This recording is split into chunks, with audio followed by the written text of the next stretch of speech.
What's up, everyone? Improvisation based on a tune of from my first album, Earth. Anyway, I just wanted to answer some questions about my approach to composition. I think that my approach to composition can be summed up as I have an idea and I go for it. It sounds kind of weird, but a lot of the time we judge ourselves too fast on something that can be really beautiful.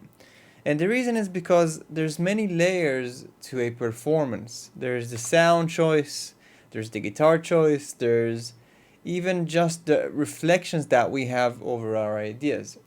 That said, I do have a way of exploring ideas, exploring different subdivisions and different approaches to them. For example, if I come up with an idea right now like this. So this is just like a seed that can be easily developed to something beautiful and like a full composition. So for example, if I repeat this, it's already existing just from looping it, just from going like. Now I'm kind of hearing a direction of where I want to take this, maybe something like that.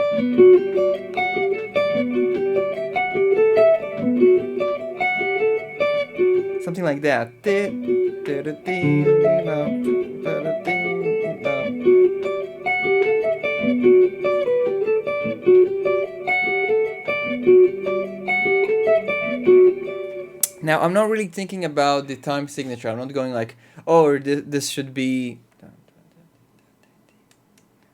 How much is this? 1, 2, 3, 4, 5, 6, 7, 8, 9, 9. 1, 2, 3, 4, 5, 6, 7, 8, 9, 10, 1. This is like maybe 5/4 or 10/8.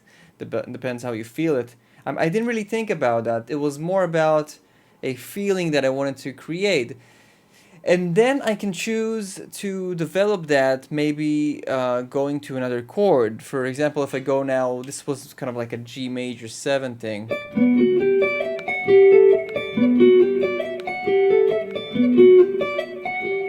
This is a drop 2 that we explore on inside the Galactic Modern Guitar course. We really go deep into these voicings and how to use them to start creating improvisations and lines. And this is more of like kind of a manipulated triad, I guess. Like if you have a triad, I lower the third, go to 2, raised the 5, go to major 7. We also talk about those in the Triadic Secrets module in my website, as well as dive into how to really start composing and improvising with these stuff in the community part of the course, the Improvisers Academy.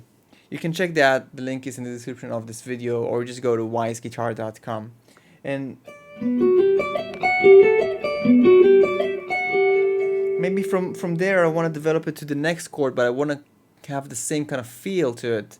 So I can voice lead it to my next chord, just like, you know, now I'm feeling kind of like a gravitation to F sharp altered, perhaps from playing Spain a lot, right? But I'm gonna go with that. I'm not gonna judge it. I'm not gonna go like, oh, but that's the chords of Spain. It doesn't matter, right? We're just going here with our emotions and our instincts. So this is gonna be another drop to first inversion. It's gonna be F sharp 7 sharp 5, just like we had a first inversion over here. So I want to keep that going.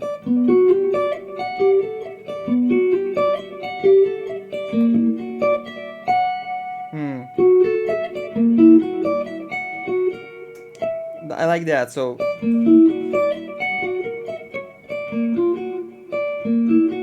now I have another idea. So we have 1, 2, 3, 4, 5, 6, 7, 8, 9, 10. 1, 2, 3, 4, 5, 6, 7, 8, 9, 10. 1, 2, 3, 4, 5, 6, 7. 1, 2, 3, 4, 5, 6, 7, 9, 10. 1, 2, 3, 4, 5, 6, 7, 8, 9, 10. Okay, so I'm just gonna try and make that feel as comfortable as I can. So I'm gonna play a little bit slower.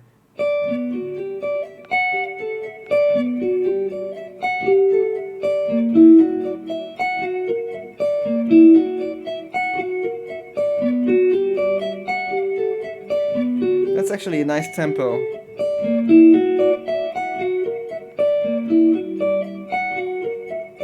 Okay, now the question is like, what am I gonna do with this piece? Is this piece gonna be something that I'm gonna maybe use as a layer in a composition, or maybe this is the melody?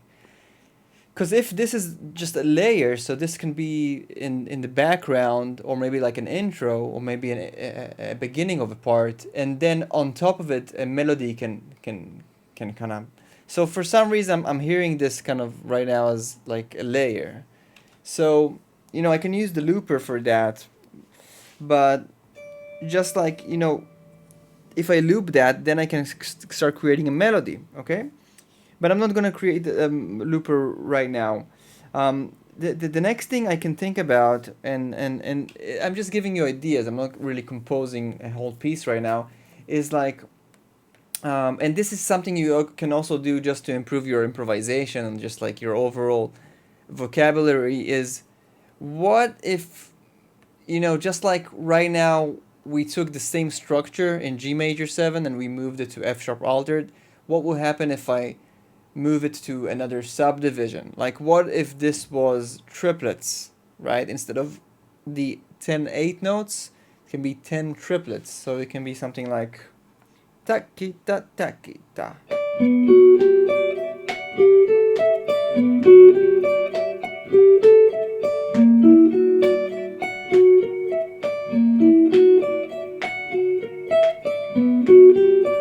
I actually like that because that's like uneven. It's like an odd number of the triplets. So one time it's on the beat, and then the second time I think it's like on the upbeat. So that's pretty interesting. Like 1, 2, 3, 4, 5, 6, 7, 8, 9, 10. 1, 2, 3, 4, 5, 6, 7, 8, 9, 10. 1, 2, 3, 4, 5, 6, 7, 8, 9, 10. 1, 2, 3, 4, 5, 6, 7, 8, 9, 10. Wow, that's actually really cool. So you see, now I'm just kind of brainstorming those ideas, and I might take like mental note of that, or maybe actually write it down, and I can maybe surprise the listener later in the piece in whatever I kind of constructed, which, by the way, maybe it's going to be a layer behind, but that construction is in 8 notes, and then later on, to turn the rhythmic feel while maintaining context, I might maybe then present it in triplets. So it really depends on like what you're trying to create. The whole thing is that it's sometimes some, if you've been listening to my albums, so some tunes like more like K4Y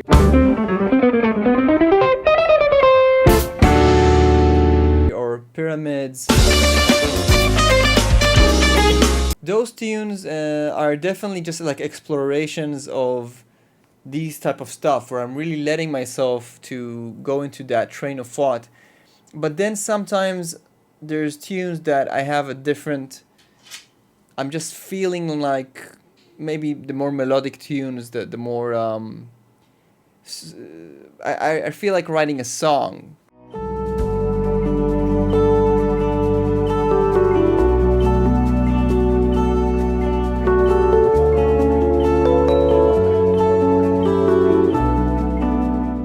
Right? So that's a different kind of approach. Like if you want to write a song, it usually means you have a song within you and you want to kind of put it out there, right? With those type of instrumental ideas, endeavors, it's more about exploration and documentation of that through basically just making decision, and it's mostly a combination of logic and a lot of those stuff. But anyway, moving on, after you kind of have the basic ideas and you either write it down or sketch it or record it, from there on it's a lot of arrangement work. The arrangement work, surprisingly, is mostly, sometimes it's most of the work. It's like, if you think about it, all those ideas are like the clay, and the arrangement is where things really start getting shape. That can be things like, what is going to be the groove, or what is the bass gonna do? Is the bass gonna be more like long tones, or maybe the bass is gonna play some unison parts? I do find that a lot of the time, just having a basic pitch chart, like bass clef, treble clef, and just working on that. If you're not into the notation stuff, so tabbing it out or using a software, having the basic idea and then bringing that to the musicians and just like letting them find their own ideas is something that I really enjoy doing. Like as the years go by, I actually try to compose, but not be too specific about, like definitely not about like each drum fill or each groove, because sometimes most of the times the drummer really surprises me with his ideas, and then what I kind of like doing is pointing out, hey, I like that, can you do more of that, or maybe even helping the drummer create his own direction, so the drummer can, if I'm playing like with drummers that I know and that I trust, so they will usually like, what do you think about that? They will ask me and I will like, well, that's interesting, can you try that maybe on that symbol, or that kind of stuff is where the most valuable fun work. And surprisingly, even if I just come up with a simple form like an A-B, if you know my tune Toothpick, that we basically have just like the main melody there, which is just like that unison. It's this 3, 4, 1.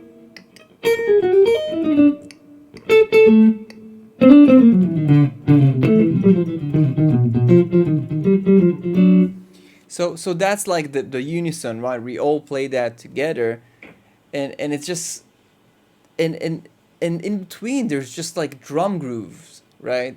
And then when it opens up to the B section, which is more melodic, the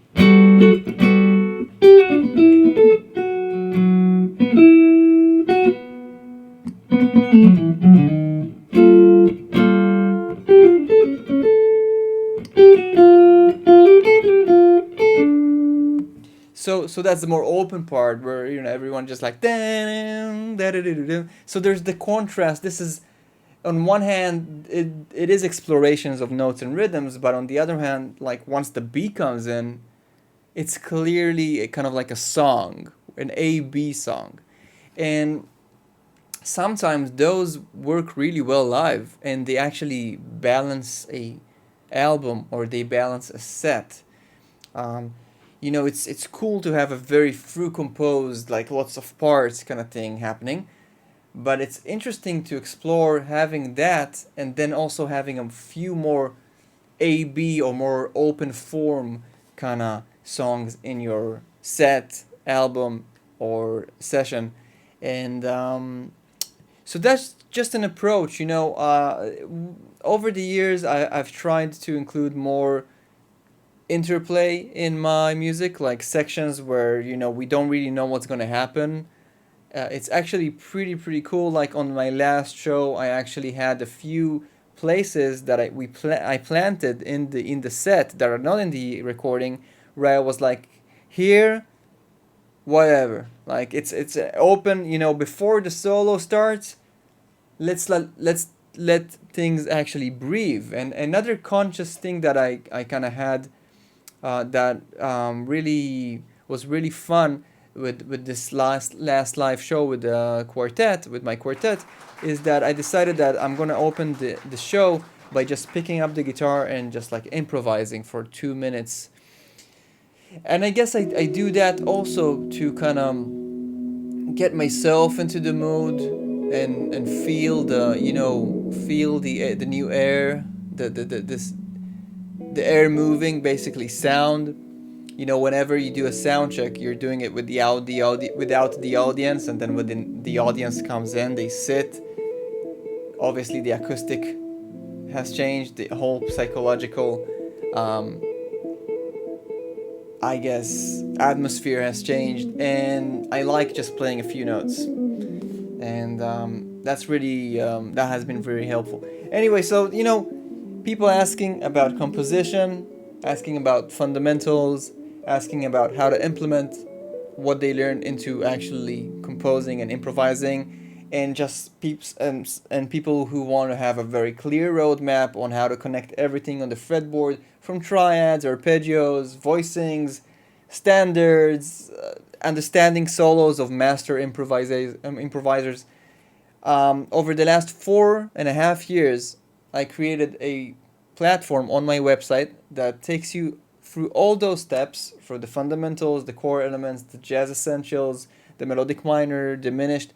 But also, we have monthly sessions. Like we meet every month. I answer your questions. I make sure that the accountability is there, that you're making progress, that we have a community forum, and every month I actually upload a new lesson where you will discover how to connect all these stuff that we learn, all the elements into real-time solos.